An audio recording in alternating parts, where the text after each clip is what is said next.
Are you looking for the perfect bracelet for a loved one? Would your man be interested in a personalised keyring from his children? Are you looking for the best priced jewellery, whether it be a necklace, ring, earrings, bangle or even more? Look no further than Crafted Arts. Crafted Arts is a local business based in Barry within the Vale of Glamorgan, and they have a range of all the perfect items you need. If it's for the perfect gift for an anniversary, or maybe it's for someone's birthday, maybe something for Christmas, or you wanted to give someone that perfect gift that will last a long time, Crafted Arts is the business for you. If you want to know more or see what they have in stock, then you can visit them locally at 29 High Street, Barry, Vale of Glamorgan, CF62 7EB, or you can go onto their website at www.craftedarts.co.uk. You can even email them at info@craftedarts.co.uk, or maybe just give them a call at 07789 94248. Trust me, it's worth it for the perfect gift.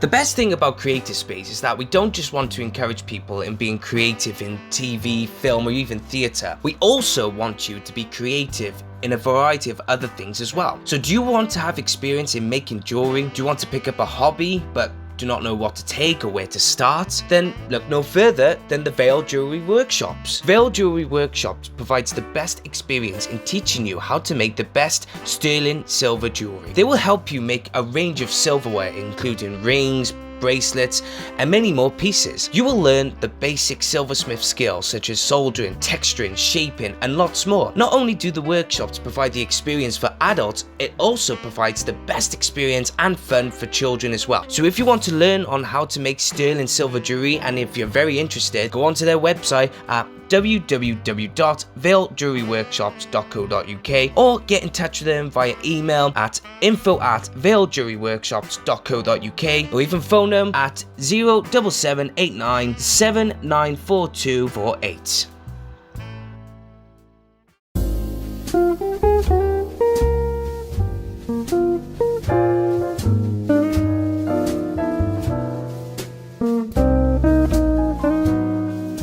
The outcome is hi.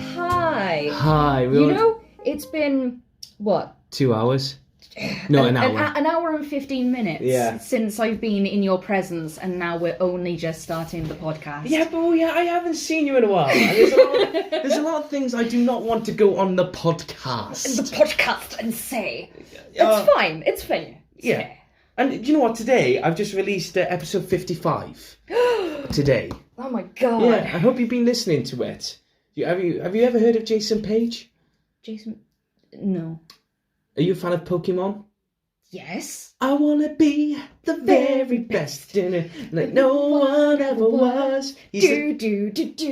I interviewed him. He's the singer. Shut up! Yeah. Oh my god, why didn't you tell me? I would have been there. Well, I could have been like your second person to I thought you were going to say I would have been your slave then. No, I wouldn't have gone that far. Yeah, he was awesome. He was awesome. And do you know what?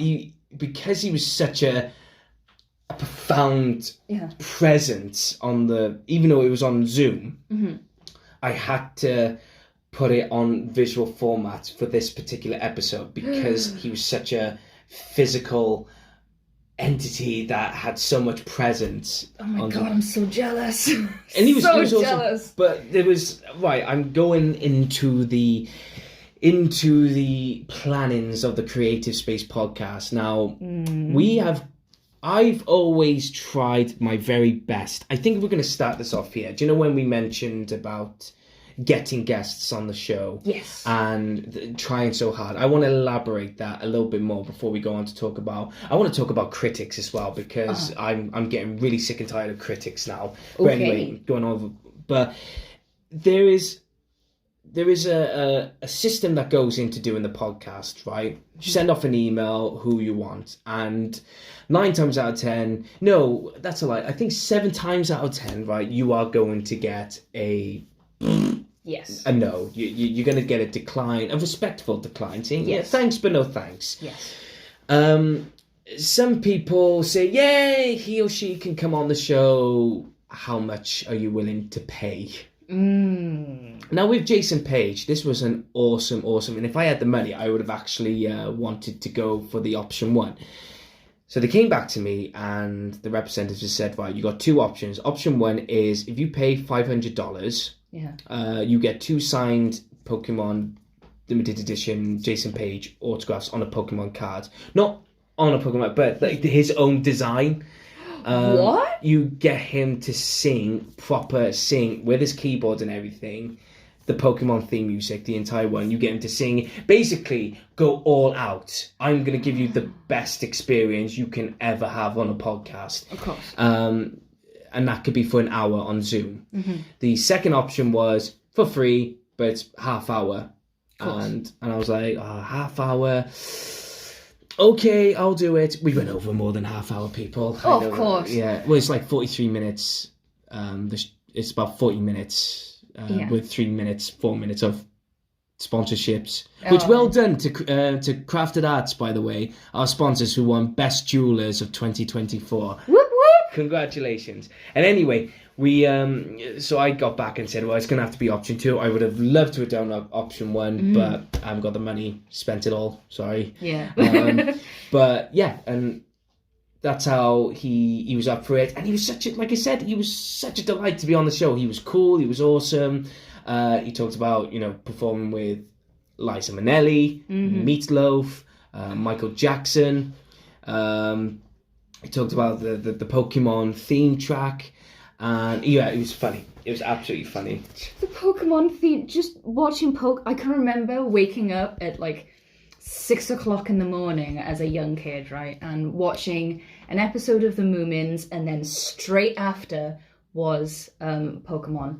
And honest to God, Pokemon has been my life. Yeah.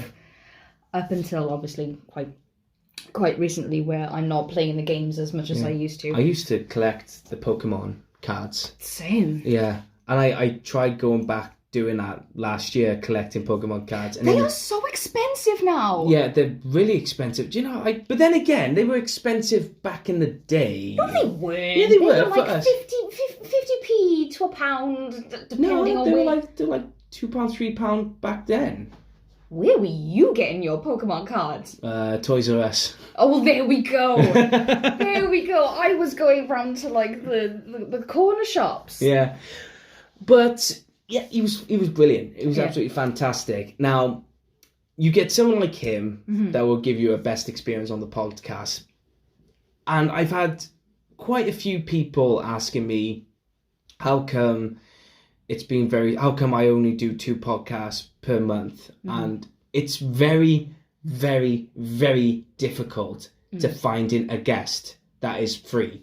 Yeah. And when you try and think of people, you're not only trying to think of people who've got because one thing I've always advised people to do if they're going to start up a podcast is, if you're going to find guests, you've got to go on their website. Don't go to the agencies, don't go to the representatives. Oh. Because sometimes they're more direct. Uh-huh. And sometimes they'll have their managers' like details on there, and they're very quick and snappy. But go on their websites first before you go on their representatives' website and what have you. Sometimes I had great answers back. Sometimes I haven't. The one thing that really gets under my skin, and I want to know your opinion about this, is sometimes the representatives charge. They say, there's a fee for he or she to come on the podcast. How do you feel about that? Unfortunately, I can see it from both perspectives. Like I can. Get out. No. I'm sorry. I can understand why some people would charge, because obviously, depending on who you're messaging, it might take a lot for a bigger person to actually take some time out of their potentially very busy schedule to come and talk to you, us, the podcast. Obviously, some people will obviously do it for, have the option to do it for free. And some people will obviously look at you and go, do you know what? No, I want like a couple of quid in return, but I don't want to do the comparison but it's like being a dungeon master for Dungeons and Dragons. Now, I didn't realize that certain DMs will charge for a game, and that, to be honest, it just completely threw me. But then, we're not going to go into it, but apparently, one of my players does want me to DM a game in the world that I'm creating. That's anyway, and I didn't realize that being a dungeon master is a lot of work. So is that why they charge? So of course some people will charge because of the amount of work and effort that you have to put in, especially if it's going to be in a homebrewed world or a world created from your own imagination. Yeah. But don't you think though that podcasts can be an exception? If it's not like television where you got like GMB or BBC One or even CBS, CNN or all them lots, or even like live radio stations like Howard Stern's, for example, or Graham Norton's show. With podcasts, obviously you respect the fact that if they don't want to do it, they don't want to do it. Yes. That's absolutely fine because it's taking their time. But surely not by charging people, because it's like a few family members have always said to me that when you do make it, right, and if you are asked to go on a podcast, don't charge them. Just go on there. Set an example to say, well, I'm going on there because I've been in that person's position. Yeah. So I promised myself I will do that. But obviously, if people go, oh, Reece Stevens would do it for free and find the time, it's like, yeah, that'll be a problem finding the time. Yes. If I can't do it this week or next week or this month, I'll do it the next one or the whatever. But I'll make sure, let's schedule it for that date and time. See, now, I think... I think what probably, what I would find possibly acceptable is doing it for free if they can find the time, but charging if you want a specific date. Like, for example, if you've got because obviously you've got your own space and time and life and stuff. Yeah. If you both have to if you turn around to somebody and went, I want you for this day, but they can't do that day, but they can make time if you cough up a little bit of money, then I wouldn't, I probably wouldn't oppose to it, but evil. Oh, how dare you! Evil, you bitch! Because obviously the we'll call them the talents. The talents have to, find their own way. But I mean, I can understand from our perspective, because obviously we are a small podcast that don't. Are we? Okay. Well, the only at thing, the moment, it's like I can understand. Yeah. If it's like, right, this specific date. Yes. And they have to travel like via plane. Yes. I get that. Yeah, if they have to travel, absolutely. But on Zoom. Yeah. Or someone local. Yeah. Now, don't get me wrong. There's one guest there's one person I would love to have on my podcast. Yeah. Michael Sheen. Right. Legend. But he lives up in Baglin. Is that how you say it? Baglin? Oh, right. Okay. Yeah, he lives in that area. You can easily get to that place. Yeah. And I've been on their representative's case for months and months. I said, look, I know where he lives. It sounds bad, I know. It sounds awful. It sounds bad. I know where he lives. No, but I was like, I know, but I know a few people who do know. It's like, oh, he lives up in sort of the valleys area. I was like, look, I know sort of where he lives. I can easily go to his place. Obviously, I don't know where his house is, but I know the area that he lives in. And I said, I'll go there. And I'm like, well, hang on a minute. He's performing in Cardiff to do Nye. An Iron Bevan play, Lush. And he's playing an Iron Bevan. I was like, well, if he's in Cardiff, I'm based in Barry. I'll go to him in Cardiff, or you can come to my house. We can have a cup of tea, or I don't know. I'm like, can you imagine Michael Sheen just rocking up at your house having a cup of tea? I fucking love that. I would love that. It's like, hey, what's happening, Mikey baby? How's it going? I'd be like, Pippa, you better get down here now. It's like, just put my phone there, and he'd be like, oh, is that it? And I'd be like, yeah. But I'm like, but I always think, Michael Sheen, you're a non-profit actor. You don't care about this. No, No, but it's like, oh, we could do this, we could do that. Mhm. And it makes so much sense, if you know what I mean. And then the Yeah. representative's like, oh, no, he's busy. And I'm like, yeah, but come on, be realistic. Mm. I'm like, we don't live far from each other in a sense that it's easy to get from point A to point B. Yeah. Unless you transport for Wales, but there we go. Unless you transport for Wales. Yeah, but there we go. This is not a bashing Transport for Wales kind of thing. And it's a beautiful day. It is a wonderful day. Yeah. But finding, you know, the if you have to pay them because, if you want them to come to you and they're based in America, yeah, you gotta cough up, not like a few £100. You gotta probably cough up like $1,000 or like. Oh yeah, like. But I will never forget this, right? I had an email, and do you know what? Fuck it, I'm going to mention who it is. Mm-hmm. Excuse my French people.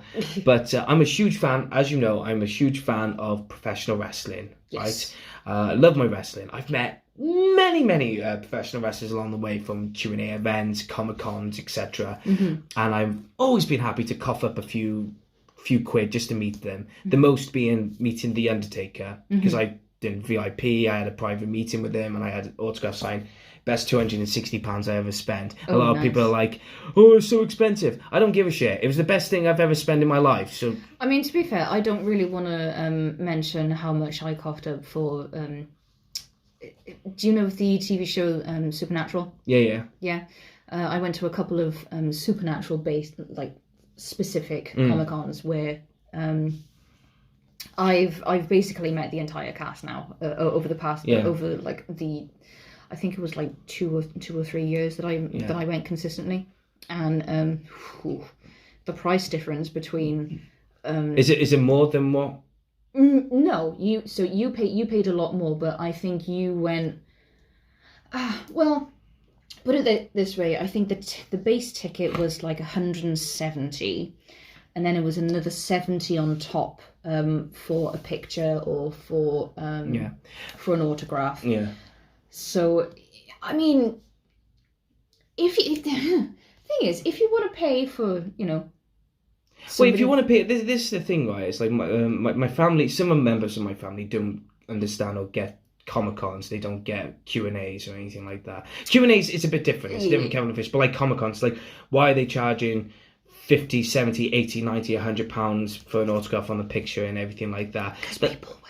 Yeah, and it's like, well, people will, but it's not down to the person that is signing it. That is down to the Comic-Cons. And the reason why the Comic-Cons are doing that is because they're probably having to pay the actor to be there a large sum of money, and they got to make that back through how much they want to charge for the Comic-Cons. But there's been some brilliant guests who've gone to Comic-Cons who probably said, oh, just pay me, I don't know, $200 or $500 and just put my autograph sale or photo sale up for about 20 or 30 quid. Yeah.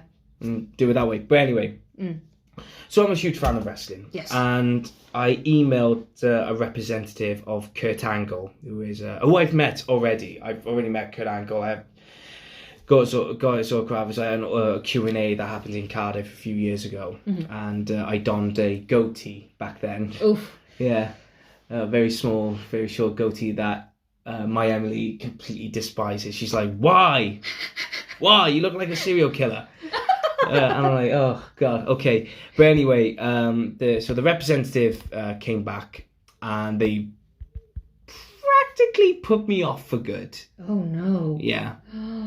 So he said that his representative said, can I go, let's come on your show.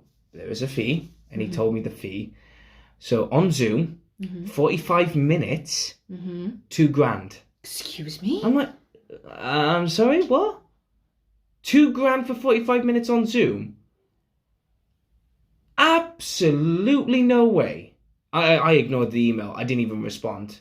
Ooh. I was that mad. I was like, no, how can you charge? I'm not blaming Kurt Angle on that. I think that's down to his representatives who are saying that.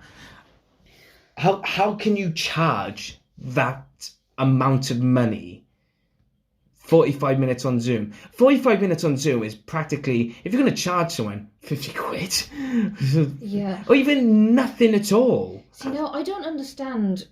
Like I mean, if you're gonna charge charge by sensibly. Yeah, so obviously if we're someone small like us, probably, have the realistic approach of they're not going to have much money, so therefore, charge like a couple of quid. But obviously if you're going to be looking at a well-known radio show, for example, then you can charge like that amount of money. Yeah.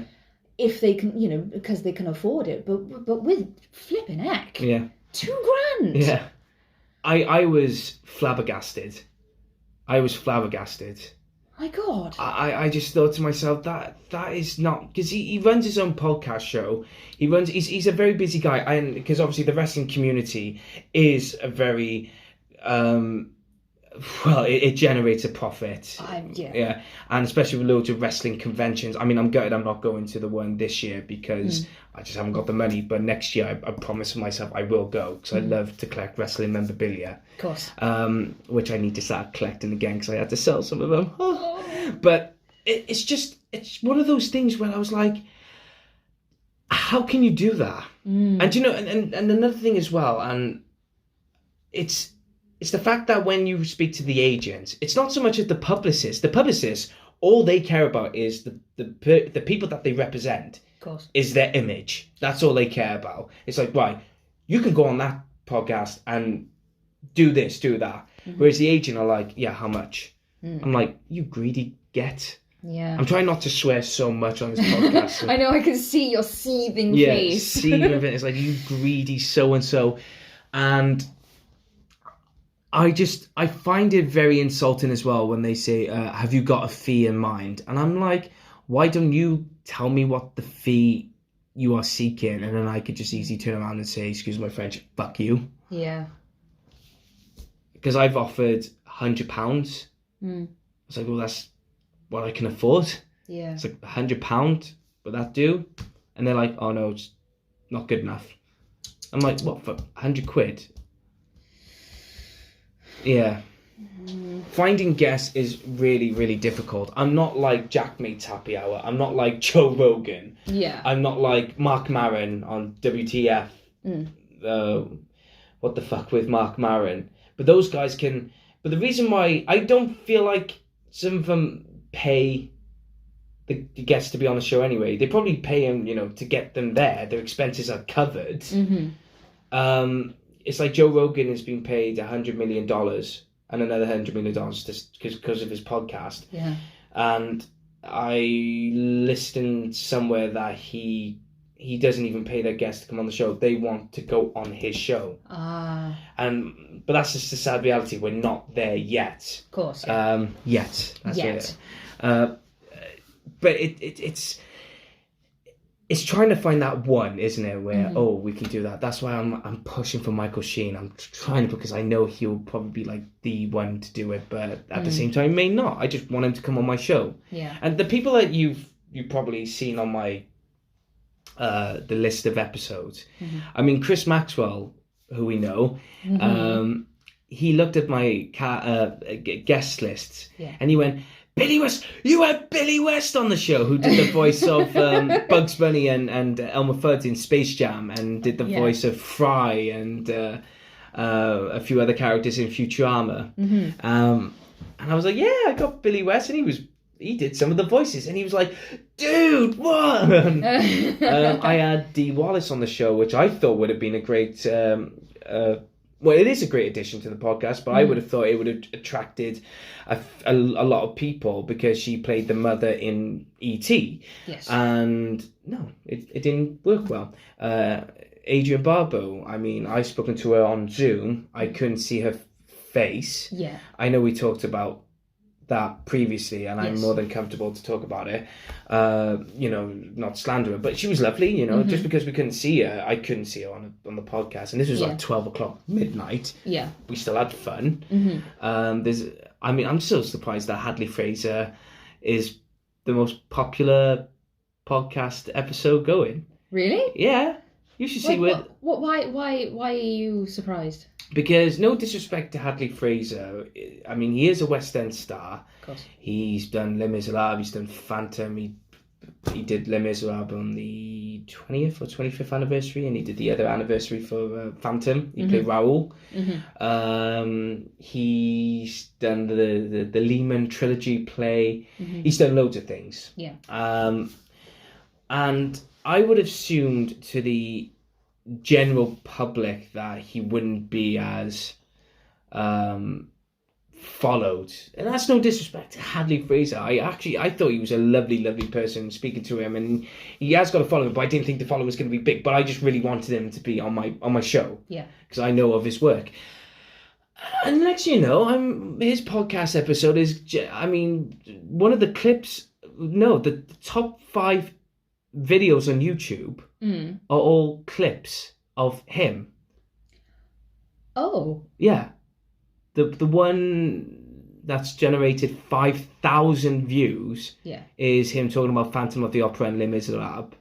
The second one is about, I think he was talking about Les Mis or something like that. The other one was talking about Cameron Mackintosh. Then the other one is the full feature-length episode, which I, later on down the line, put it in because I didn't start doing the YouTube channel until halfway through the show anyway. Oh, okay. So I started adding in re-uploads of full-length podcasts, but I'm not going to go through every single one of them because I just can't be asked. Which is fair. Yeah. Yeah, you've spoken to a lot of guests, so... Yeah, and his videos alone has generated, I think, about 90% of the views I've got on my YouTube channel. Incredible. Yeah. And I was like, because you never know. And do you know where the following mostly comes from for him? Where? Asia. Really? In like Singapore, Malaysia, Japan, China. They love him. Absolutely love him. Incredible. Yeah. It's absolutely fantastic. Then the second popular one is Jordan Donica, who was nominated for a Tony for Camelot. Yeah. And he was, oh my God, he was lovely. He was an absolute lovely guy. And there's a few other people that I won't go into that weren't the best, but it generated a bit of a viewership or whatever. Yeah. I didn't realise that one of the people I've spoken to was an executive producer of Gavin and Stacey. Oh, nice. Which was a sad episode. Do you remember I told you that I felt very overwhelmed? Yes. He was very, yeah. Yeah, I remember you saying it. But it's very difficult because trying to find a guest is so hard. Yeah. And when you're doing it on your own, it does take the joy out of it. Yeah. If I had someone to go, oh, can you look for a guest for me? And then, do you know when I get some people who I email, and they email me back and saying, right, the person that you want on your podcast can't do it because of busy schedule. Busy schedule, or can't do it, or whatever. And then they make other suggestions like, oh, we have this person, we have that person. And there's a part of me that's like, yeah, but I don't know anything about this person. And I don't think, no disrespect to the people who have recommended me different people. But I've been like, yeah, no one's going to know that person. No one's going to know. I need to generate a following here. And I'm like, well, no, I'm going to have to turn it down. I remember once when I emailed someone asking for a very famous person. And the representative said, oh, he can't do it, but we can have these 2 people and these 3 people. And they had nothing to do with the film, TV, or novel industry, the entertainment industry. They're like, oh yeah, she runs a business, or she's done this, or he's done that. And I'm like, well, that's got nothing to do with my podcast, though. I interview people who've been in the arts. Yeah.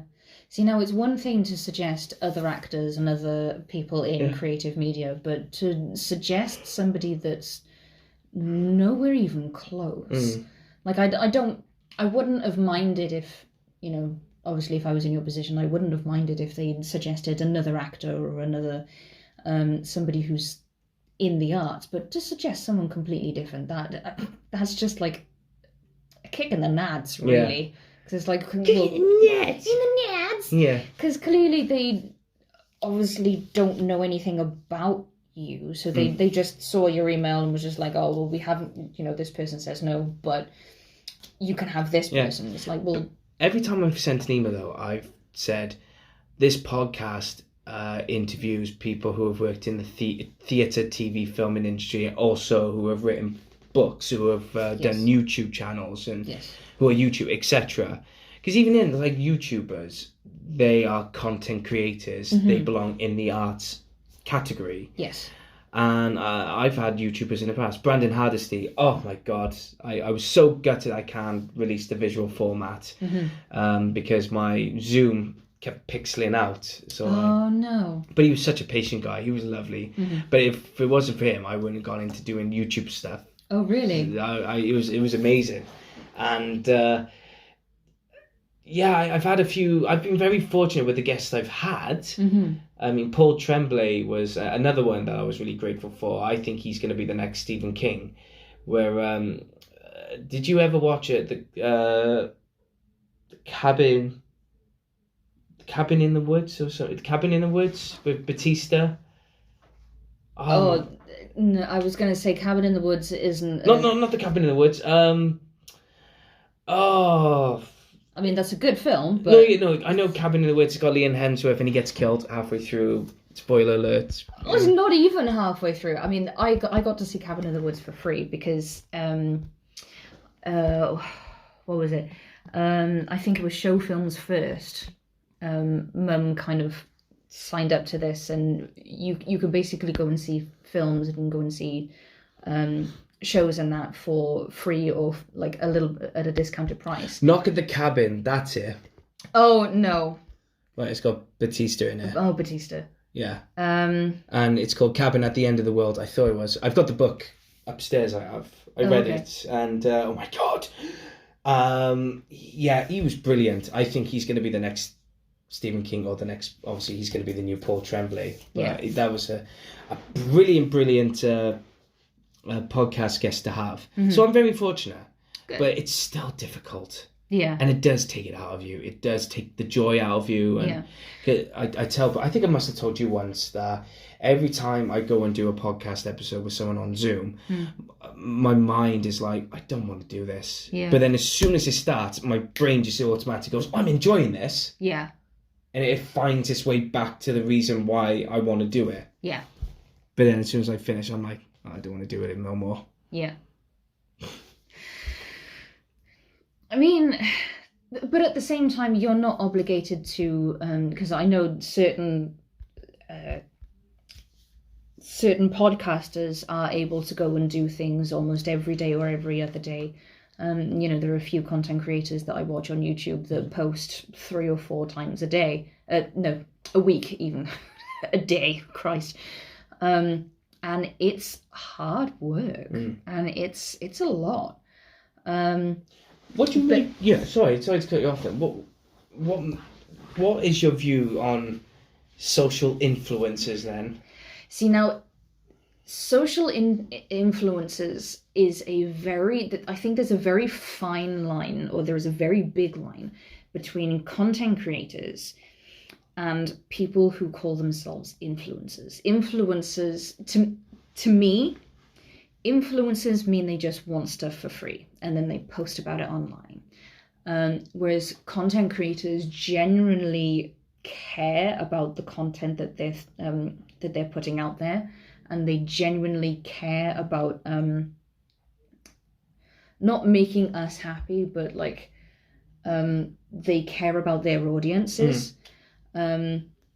Like, for example, the 2 people that come to mind right now is a woman called Charlotte Dobre, right?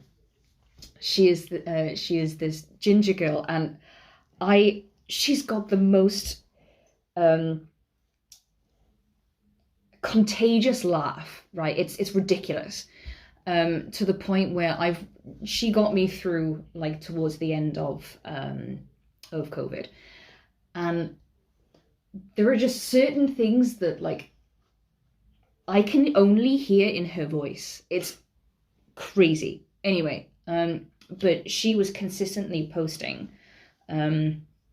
because she does like Am I the A-hole and Brightzillas and all that nonsense. She'll watch clips and she'll react to them and blah blah blah. And then I'm pretty sure at one point she put up a post and she was like, look, I can't keep doing this consistently because it's taking a toll on her mental health and blah blah blah. And people who watch her content, they understand that, you know, just because she's throwing out content for us to watch, they still have to concentrate on themselves. So even though we may, you know, you may be posting twice every month, it doesn't matter because you're still putting content out there. And it's also like, and you know, the same similar stories to Tattoo Tats or something like that. Oh, that's really annoying. I can't remember her name, but she Tattoo Enthusiasts reacts to tattoo TikTok. Is one of her biggest like playlists. And there again, she started off just as a simple person who loves to talk about tattoos because that is, you know, that's her thing, that's her shtick. And then TikTok come along, and then people started tagging her in all of these things, and so she would, you know, use that content to create videos.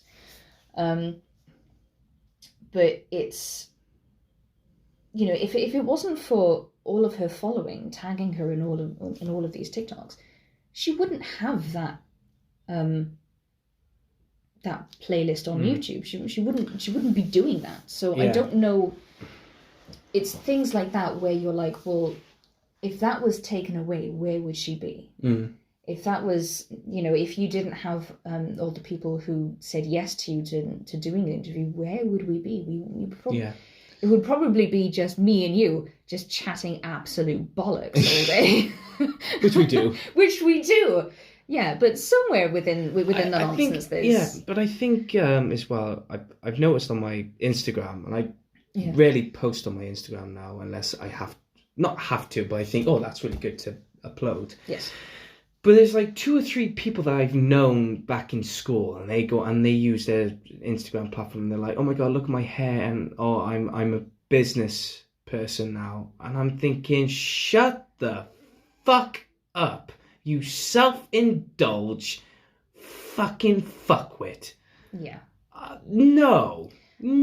As I said, there is a very big line between content creators that I've been talking about, like the Tattoo and Charlotte Dobre, and people who go and have this stuff done. It's like, oh, look at my new nails. Oh, and then they tag the place, and then they're doing it all for exposure, and they want everything but give nothing in return.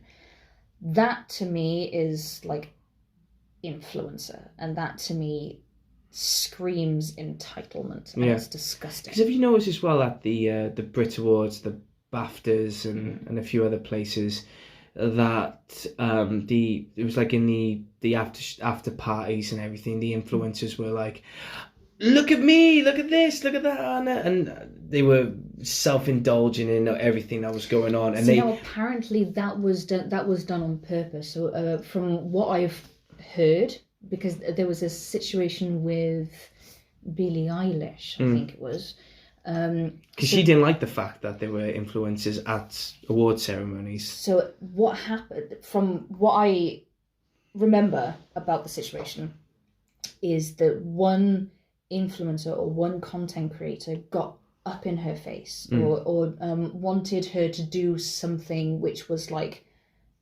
their thing. You know how there is one person who does the camera shot is where the camera like swings past really, really quickly, but then the video is real slow, and it's kind of like that. That is his thing. So this content creator had this particular thing, and she went up to Billie Eilish and was just like, can we do this? And apparently they well, either Billie said yes and then changed her mind, or she just didn't want to do it, but instead of saying no, she shouted out, or something happened within that exchange. And then she found out that there were content creators everywhere, because so obviously they had all of these content creators, but then some were put in one place, some were put in the after show parties, some were put right at the front, some were, they were all placed here, there, and everywhere, so that when they all filmed their content and posted it online, they had angles from everywhere. So I don't think having... So I think it wasn't the whole content creators being everywhere, but it was the production, because was it BAFTAs or was it... Probably the Brits. Oh, the Brits. I don't watch the Brits anyway. I think it's a load of... I think as much as I love the Oscars, as much as I love the Golden Globes, and I watch the BAFTAs, etc., I don't like the music awards. I don't know, there's a part of me that really resents music awards, because there's a part of me that thinks, a lot of people say, yeah, but the actors are the same. I'm like, yeah, but look at the fucking musicians. So I think they're more self-indulgent as much as the influencers. They're more, I don't know, there's something about the music awards that makes me just not want to watch it, whereas the Tony Awards, the BAFTAs, the Oscars, etc., they make me want to watch it, because I know there are some genuine people that do it for the craft. They do it for the craft in the acting world, in the film world, etc. Yeah. I don't know. But anyway, carry on.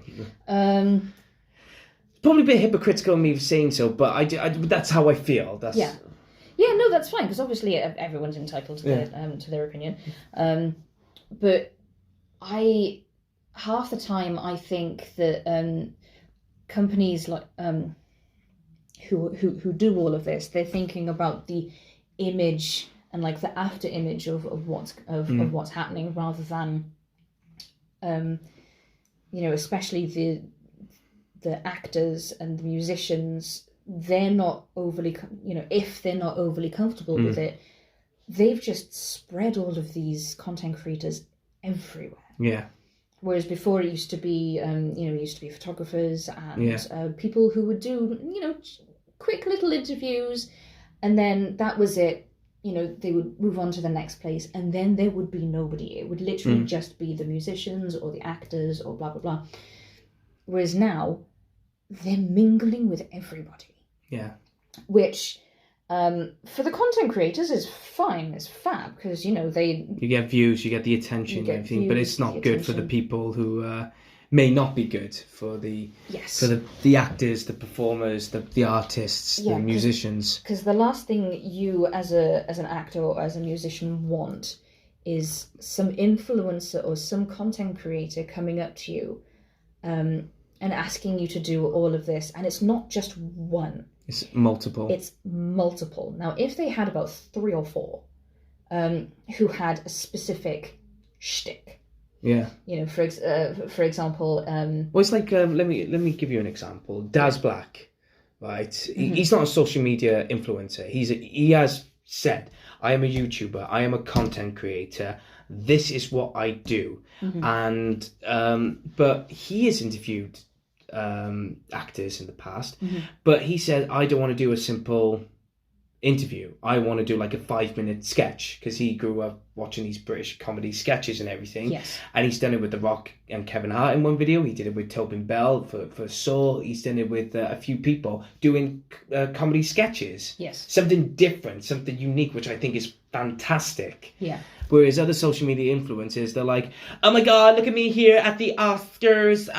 Oh, shout out to everyone here who likes it. Oh my God, oh my God, and oh my God, look at Billie Eilish. And oh my God. And I'm like, oh, go fuck yourself.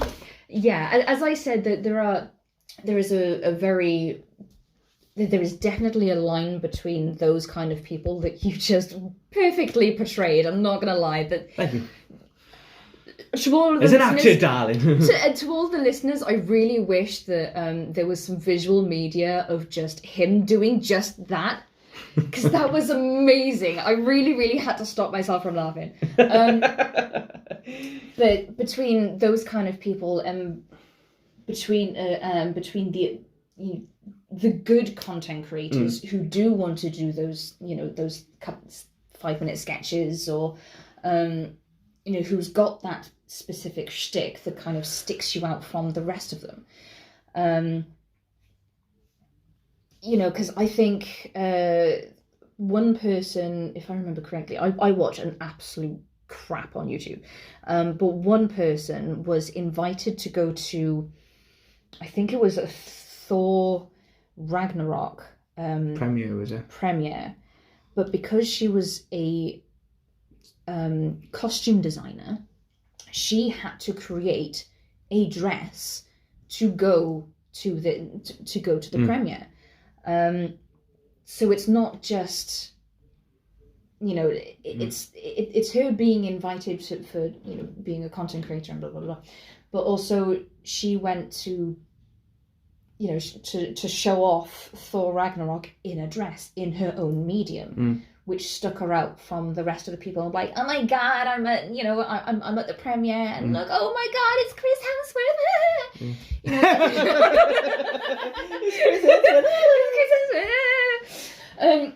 But it's things like that that kind of stick you out from the rest of the influencers, using quotation marks here, that really, like, I wouldn't even call them influencers. I just call annoying. I just call them influenza. Influencers. Yeah, because another thing is that the actors and the people who are there who are nominated. The last thing you want is to have another camera up in their faces, or have another person who was too much. Because look, a lot of people would say there was a video once, and I'm a big Metallica fan, and James Hetfield was having a break. Now we know James Hetfield's in his I think early 60s now, and there was a video of him and he was having a break, and he looked really out of breath, he was like, oh, and everything. And then there was like a lot of people on the comment section going, oh yeah, like millions and millions of dollars, he's so exhausted, I bet his millions of dollars isn't a lot affected, and he's got it easy and everything. And I'm like, dude, why don't you do a 4-month tour? You're going to have to bounce from city to city, to location. You have to fly to one country, then back to the States, then do this. Then not only that, having to rehearse in the surroundings of the arena that is completely different to the last one you performed in, right? Yeah. And then having to nearly ruin your diaphragm from singing for 2, 3, 4 hours tops, right? Then having to have a break. And you're in your 60s. Yeah. Shut the fuck up. Yeah. And it's like a lot of people say, yeah, but they get it off easy, and I'm like, oh. No. They worked damn hard to get to where they are now. And there's been a lot of people. I mean, have you noticed that there's been a lot of actors who have completely been outspoken about social media influencers, who have just completely slagged them out and said they're assholes. Yeah. Because most of them are. Yeah, most of them are. And they say, oh, do not get up in my face. And it was funny because I had a conversation about this the other night with my fiancée Emily, and she said to me, would I ever go to one of the Vogue parties? Like the Oscars, they go to the vanity parties, or the Vogue parties and everything. I was like, would I go to that? And I was like, looking at it, I'm like, no, I don't particularly want to. Like, I want to just go and get a Chinese and go back to the hotel room and then have that and just plonk the little Oscar right in front of my face and go, that's the reason why I wanted to be the writer that I want to be. Yeah. That's the reason why I want to be a playwright, I want to be a screenwriter, I want to be directing, I want to perform and everything. Yeah. And to hold up an Oscar and say, if you can work that hard, here it is, here's that Oscar that you've wanted since you were a kid. Yeah. Yeah, not some social media influencer going, oh my god, look at this, the 3 Steens, oh my god, can you do this for us? I'd be like, no, get away from me. Exactly. Get away from me. Are you looking for the perfect bracelet for a loved one? Would your man be interested in a personalised keyring from his children? Are you looking for the best priced jewellery, whether it be a necklace, ring, earrings, bangle, or even more? Look no further. than Crafted Arts. Crafted Arts is a local business based in Barry within the Vale of Glamorgan, and they have a range of all the perfect items you need. If it's for the perfect gift for an anniversary, or maybe it's for someone's birthday, maybe something for Christmas, or you wanted to give someone that perfect gift that will last a long time, Crafted Arts is the business for you. If you want to know more or see what they have in stock, then you can visit them locally at 29 High Street, Barry, Vale of Glamorgan, CF62 7EB, or you can go onto their website at www.craftedarts.co.uk. You could even email them at info@craftedarts.co.uk, or maybe just give them a call at 07789 942 48. Trust me, it's worth it for the perfect gift. The best thing about Creative Space is that we don't just want to encourage people in being creative in TV, film, or even theatre. We also want you to be creative in a variety of other things as well. So do you want to have experience in making jewelry? Do you want to pick up a hobby but do not know what to take or where to start? Then look no further than the Vale Jewelry Workshops. Vale Jewelry Workshops provides the best experience in teaching you how to make the best sterling silver jewelry. They will help you make a range of silverware including rings, bracelets, and many more pieces. You will learn the basic silversmith skills such as soldering, texturing, shaping, and lots more. Not only do the workshops provide the experience for adults, it also provides the best experience and fun for children as well. So if you want to learn on how to make sterling silver jewelry, and if you're very interested, go onto their website at www.valejewelryworkshops.co.uk or get in touch with them via email at info@valejewelryworkshops.co.uk or even phone them at 07789 794248. I think I got another thing. I want to talk about critics, but it may blend in with what I'm going to discuss about in a moment. Okay. It's the fact that because it doesn't matter about how many people go to watch the theatre. If you've got something to show, I call it the La La Land scene or the La La Land effect. Okay. Because there's a scene in La La Land where Emma Stone's character, she writes a one woman play, and there was only 7 or 8 people that turned up in the theatre, and obviously she's very disappointed that she was disappointed the fact that Ryan Gosling, her boyfriend, didn't turn up. But then later on in the film, Ryan Gosling goes up to her and says, someone was in the audience, she's a movie agent or something like that, and she's put you forward for an audition. And I call that the La La Land effect, because you never know. It's like if they were 4 random strangers, I mean, they weren't strangers, they were people that we know. And but if there were 4 random strangers in that play, one of them could have been a top executive for a film company. You just never ever know who goes through that door to come and sit and watch you. Exactly. Because they just decided, I fancy going to watch this. Yeah. Let's go and have a look. Yeah. Now, this is where I was going to go into it, right, about critics. Now, I've seen this morning that the new Ghostbusters film on Rotten Tomatoes has been given a 45% rating. Now, the Afterlife, Ghostbusters Afterlife, was given a 60-odd% Rotten Tomatoes score. And a lot of people keep saying, oh yeah, the female cast one did better than the Afterlife one. And I'm like, yeah, but critics don't know from their ass to their elbows. I'm sorry, they just don't. They may say, oh, it was absolutely ghastly. And then you look at the box office. You got it. It's like the Super Mario film. The Super Mario film, some people don't like it, some people do like it, but the box office speaks for itself. I'm not gonna lie to you. I liked it a lot more than I was expecting to.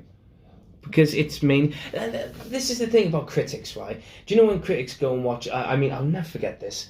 Do you remember when Thomas the Tank had its own film with Alec Baldwin and Mara Wilson? Jesus, yeah. Remember? Now, looking back, because I was a big fan of Thomas the Tank when I was a little kid. Yeah.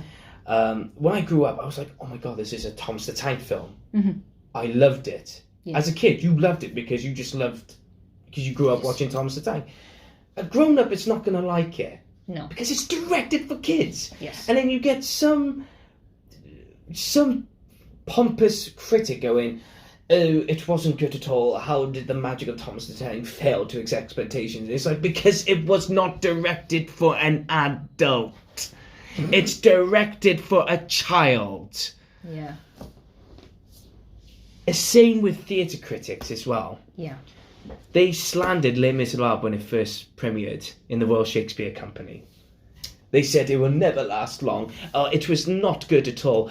Really? Well, why is it still going on in the West End? Why has it produced billions of dollars in revenues for the West End? Why has it made an Oscar-winning film out of it? Why has there been so many famous actors who have gone on to play Jean Valjean and Javert and Fantine, etc., etc. Right? And there was another one as well, and I'll never forget this.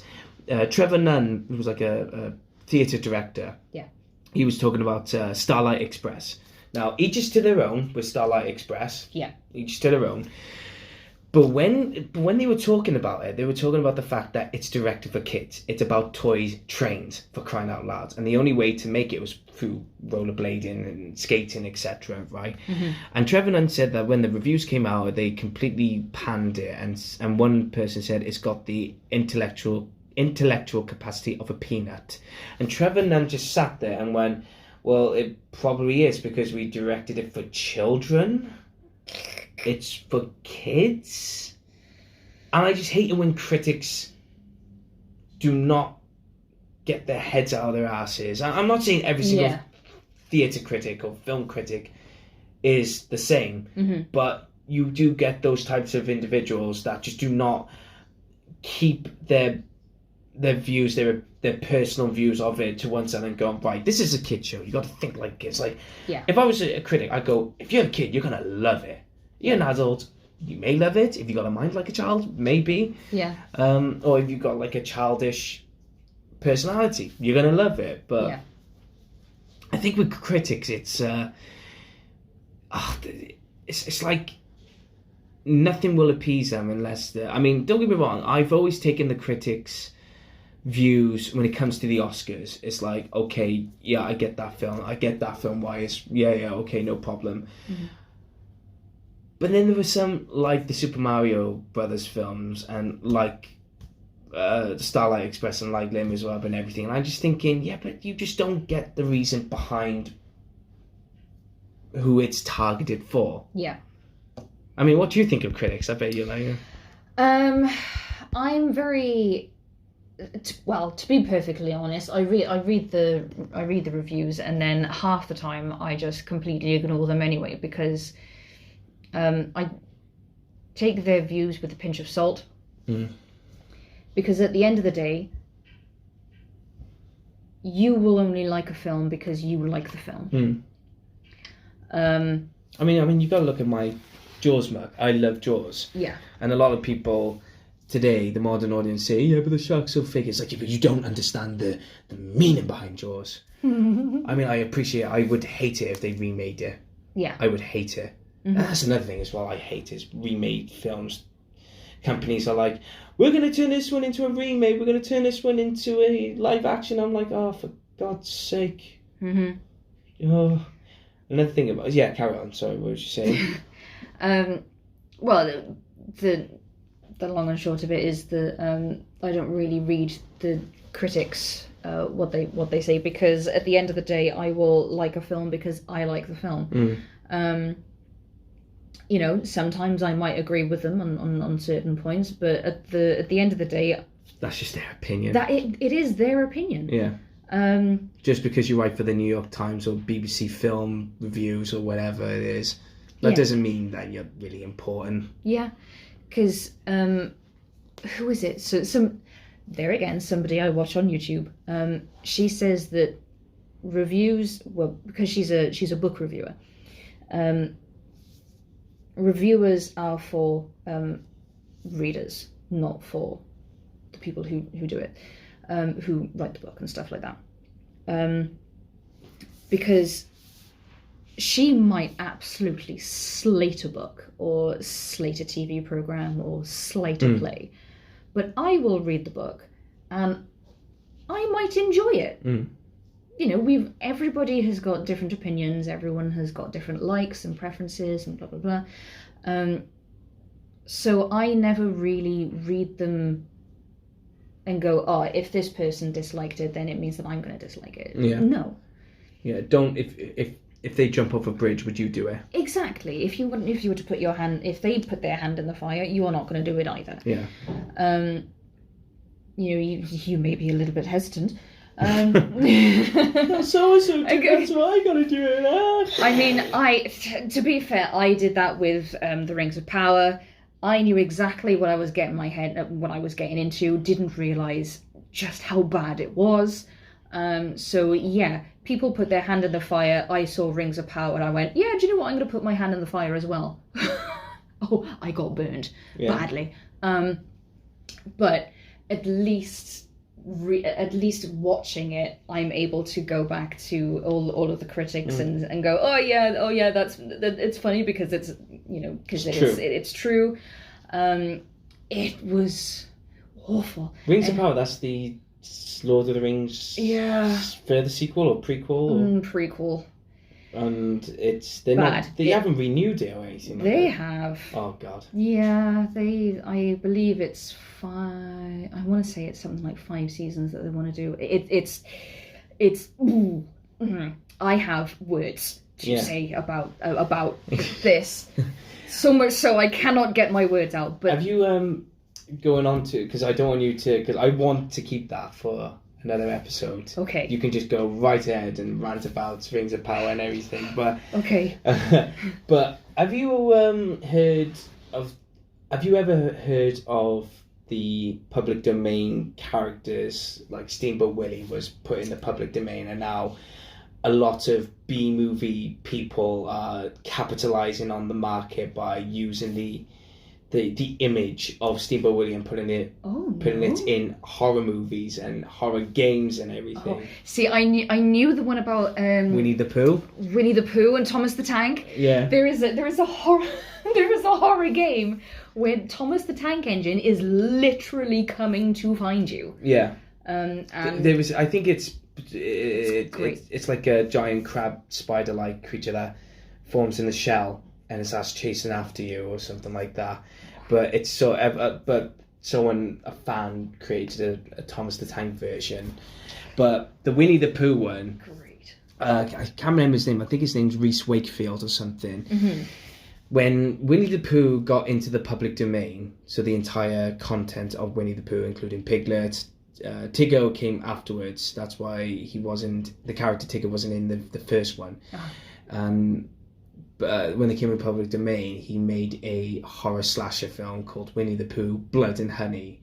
And it was only made for about, someone said about $50 or $500,000. Mm-hmm. It was made very, very cheap. Yeah. And they made back £5 million in the box office. Oh my God. Because people said, it's that bad, it's good. See, I love those films though. Yeah. I love the films that are so bad. Wait a minute, I got to look it up now. 1 minute. Winnie. I refuse to watch it only on the grounds of I love Winnie the Pooh and I don't want my childhood to be ruined. And it got slated, like Rotten Tomatoes gave it a 3%. The Metacritic gave it 16%. But people wanted to go because see how bad it is. £100,000. There we go. £100,000. Not 5,000. What's his name? Reese Waterfield, not Wakefield. Waterfield. So he did that one, and some company now has gone, we'll give you a bigger budget to make a second one. Jesus. And what I mean by millions. We'll give you millions and millions of pounds, dollars, or whatever to make a sequel. Because if you looked at the Winnie the Pooh, Blood and Honey, the look of Winnie the Pooh and Piglet, they were bad. But now apparently they're more ferocious, they're more vile and everything. Tigger is in it, Owl's in it, and it's more bloody, it's more gory, apparently, the second one. And do you know what they want to do with it? What? They want to make a little multiverse out of it. Oh, for God's sake. Called Pooniverse. the childhood nightmare universe or childhood monster universe. Oh my sweet Jesus. Oh, I gotta show you it. I gotta show you. We need it. We need a screen. I need to get my laptop on the screen. Do you know? No, I can't because it's otherwise timing. Yeah. But 1 minute. Where's the? I gotta look it up now. Winnie the Pooh book. He's scrolling, listeners. He's I'm scrolling. Yeah, Future. Blood 2. Oh yeah, Simon Callow. You know Simon Callow? Yeah? Yeah, he's in it. He's in the second one. Oh my god. I know. What's he doing? Right, Future. Wait, I gotta see this. He's up off his seat, I'm up people. for Express Internet making about thought. No! What? Copyright franchises such as Teletubbies. Yeah. Oh yeah. Teletubbies. No, 1 minute. 1 minute. I gotta read this. So this is coming out. They want to make a Pooniverse, right? So in November 2022, 2 other horror films were announced. Bambi: The Reckoning. So this is on Wikipedia. Yeah, but this is true. I've looked up other sources, by the way. Yeah. I have looked but up. what you're reading is from Wikipedia. It's from Wikipedia, people only. And Peter Pan's Neverland Nightmare, respectively. In February 2023, Frank Waterfield announced that the various projects take place in the Twisted Childhood universe, sharing continuity as a franchise. The filmmaker further stated that Jagged Edge Productions intends to eventually have crossovers featuring all of the characters. A third film in January 2024, a third film known as Pinocchio Unstrung, based on the adventures of Pinocchio, was announced as part of the TCU. Pinocchio Unstrung will be referenced at the end of Winnie the Pooh Blood and Honey 2, while other teasers to the expanded universe and the future projects will be displayed through drawings during the credits. In March 2024, so this is this month, people, the series' first crossover film titled Pooniverse Monsters Assemble was revealed, with Scott Chambers confirmed to be reprising his role as Christopher Robin, as well as Roxanne McKee returning as Zana from Bambi: The Reckoning, along with brand new characters such as Sleeping Beauty, the Talking Cricket, and the Mad Hatter. Sweet Jesus. Frank Waterfield also expressed interest in making films about Thor, the Norse god of thunder, as well as copyrighted franchises such as Teletubbies, Teenage Mutant Ninja Turtles, and the Powerpuff Girls. The Powerpuff Girls, that is incredible. Oh my god. I mean, the good thing about using the Norse gods is that technically it's not Thor, the superhero Marvel. It's not Marvel, because obviously Thor, the Norse myth god, Norse myth god. I'm really intrigued. I would pay to watch a horror version of the Teletubbies. Because have you noticed? No, I would have nightmares. No, I would actually be heartbroken because I loved growing up watching the Teletubbies. But have you noticed though that I think this guy. Yeah. Do you know what? I'm going to try and get him on my podcast because I want to know something. No. You imagine no. Nunu is serious. I can just picture it now. Nunu, what are you doing? Stop sucking. Oh my god. But oh my god, you know what? Because I did that, some people are going to be like, what the freaking hell are they talking about? Exactly. No, but this guy must have gone on and watched a lot of creepypasta videos and gone, do you know what? I'm going to wait till the public domain comes in and I'm going to make a shed ton of creepypasta films. Oh my god. See, now, unfortunately, when it comes to like the Mad Hatter and stuff like that, I really enjoyed the games American McGee's Alice, because they did that. They twisted that, and that was really good. I really enjoyed that. If you were in charge, go on. No, crack on. If you were in charge, so if you were like this guy, who is responsible for basically ruining our childhood's favourite characters. If you're in charge of, say, 2 films that you can choose you could get copyright, you could get whatever, you could make 2 films of the childhood horror, whatever, what would they be? I know mine.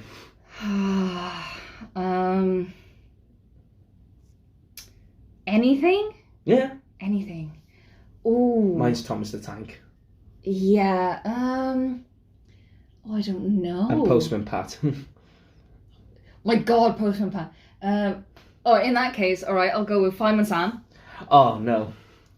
Fireman Sam's a paedophile. Fireman.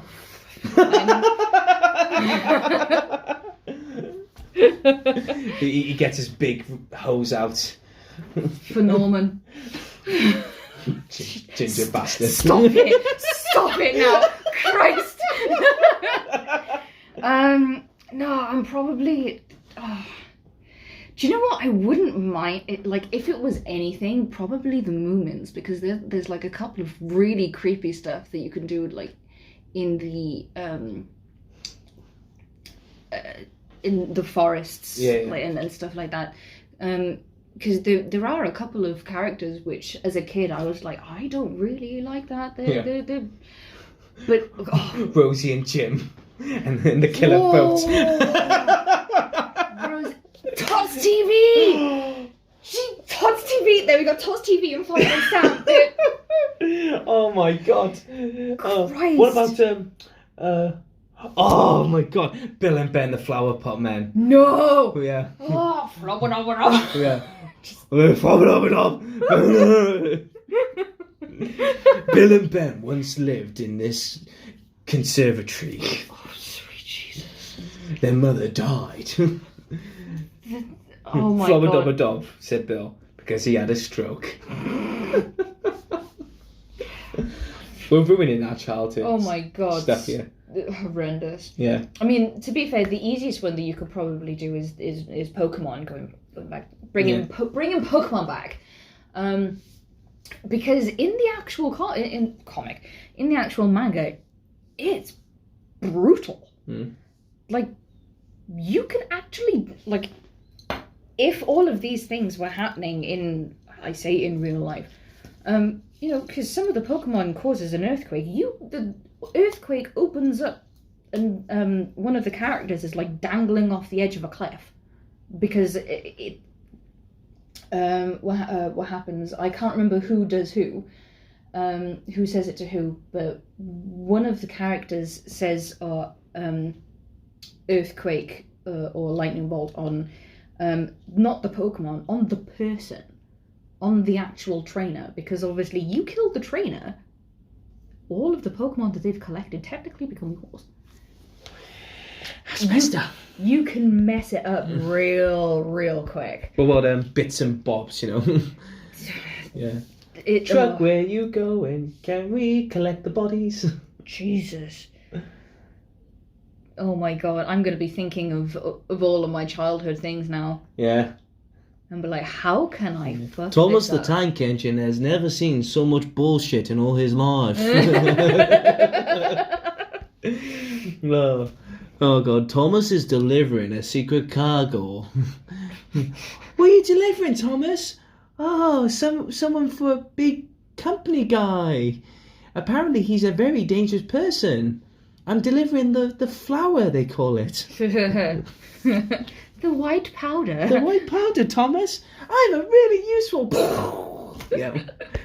Oh, we're going so much sidetracked. That went dark. I went very dark. Warning, children are not to hear this episode. A Pooniverse. A Pooniverse. Pooniverse. Monsters assemble.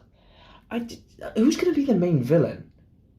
But this is it then. It's like it spoils Winnie the Pooh, Blood and Honey 2, because in the first one, Christopher Robin was like the whole personal story was that Christopher Robin neglected Winnie, Piglet, and everything, and he went off to college or university, whatever. Yeah. And he completely forgot all about him, and Winnie and Piglet then became savages. They became monsters because they were neglected and they had to survive.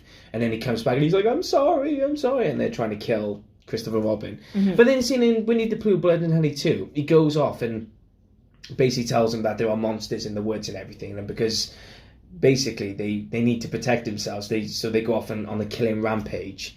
And then they're saying, oh, Christopher Robin's going to come back for the other Pooniverse and everything. So it's like, so he's not going to So he's not going to die. He's not going to die. Unless he comes back as like a phantom or a ghost or... I just want to see sort the Heffalumps. Oh my god! Heffalumps and Wurzels. Do you know what? I even freaked out. There was... I will never forget the... when I was a kid, when I watched Winnie the Pooh, and I freaked out when they did the introduction to Tigger. Really? And it was do you know when he did that? And it was like, hello out there, Christopher Robin. And I was like, just shoot the guy. Aww. Yeah. And then Tigger comes out, and I was happy then. I was like, yay! And then Winnie had a crystal meth nightmare about Heffalumps and Wurzels. Heffalumps and Wurzels. Yeah. Oh my god. Oh god. This has gone down so down.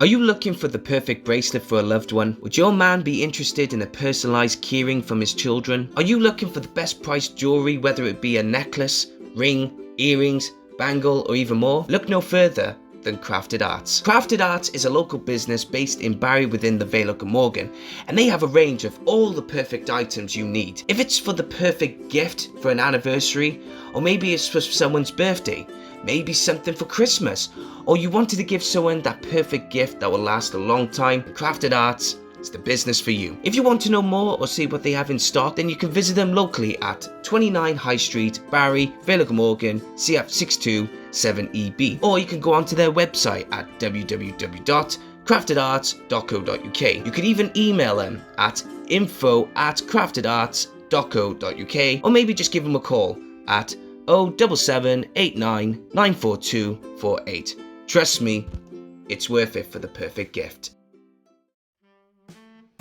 The best thing about Creative Space is that we don't just want to encourage people in being creative in TV, film or even theatre. We also want you to be creative in a variety of other things as well. So do you want to have experience in making jewellery? Do you want to pick up a hobby but do not know what to take or where to start? Then look no further than the Vale Jewellery Workshops. Vale Jewellery Workshops provides the best experience in teaching you how to make the best sterling silver jewellery. They will help you make a range of silverware including rings, bracelets and many more pieces. You will learn the basic silversmith skills such as soldering, texturing, shaping and lots more. Not only do the workshops provide the experience for adults, it also provides the best experience and fun for children as well. So if you want to learn on how to make sterling silver jewelry, and if you're very interested, go onto their website at www.valejewelryworkshops.co.uk or get in touch with them via email at info@valejewelryworkshops.co.uk or even phone them at 07789 794248. Hi, we're Billboard Ensemble. Uh-huh. And have we got news for you? You better listen. Priscilla, Queen of the Desert, is coming to the Memo Arts Centre from the 20th to the 23rd of July, featuring 25 dance floor classics such as I Will Survive, Hot Stuff, Go West, and many more. Tickets on sale now at memoartscentre.co.uk or call at 01446 738 622.